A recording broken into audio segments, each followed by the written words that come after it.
আজ নিয়ে আসলাম বিলুপ্ত প্রায় একটি রেসিপি, যেটি আমরা ছোটবেলায় সাধারণত দোকানগুলো থেকে কিনে খেতাম, কিন্তু বর্তমানে এই রেসিপিটি এখন আর দেখা যায় না। রেসিপিটি হলো গোল গোলা রেসিপি। আপনাদের আঞ্চলিক ভাষায় কি বলে তা অবশ্যই কমেন্ট বক্সে জানিয়ে দিবেন।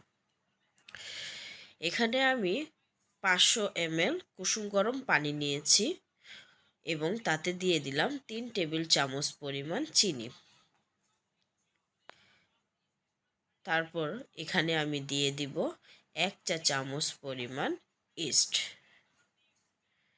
এখন সবগুলো উপকরণ আস্তে আস্তে করে পানির সাথে মিশিয়ে নিতে হবে।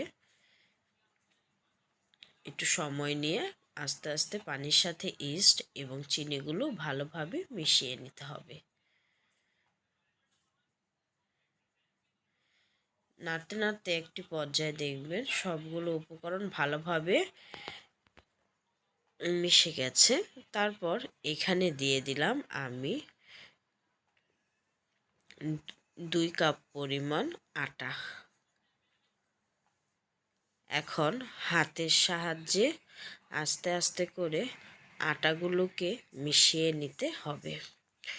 যারা যারা আমার চ্যানেলটিকে সাবস্ক্রাইব করেননি তারা অবশ্যই আমার চ্যানেলটিকে সাবস্ক্রাইব করে আমার পাশে থাকবেন এবং পাশে থাকা বেল বাটনটিকে ক্লিক করে রাখবেন।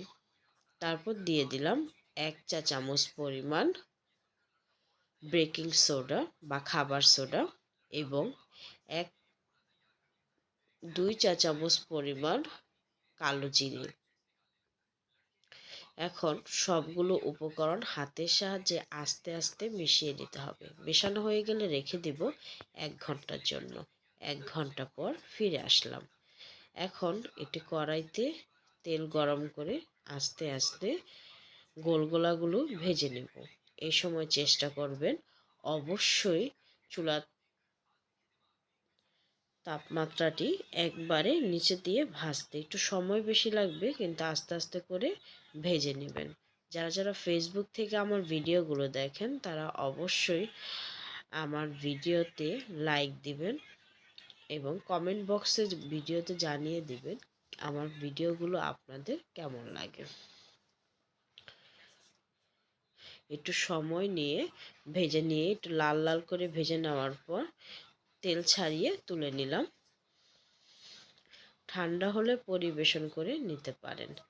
দেখুন গোলগোলাগুলো আসলে ভেতরে কতটা বেশি ফাঁপা হয়েছে দেখলেই বুঝতে পারবেন এবং খেতেও অনেকটা ক্রাঞ্চি হয়েছে। ধন্যবাদ সবাইকে।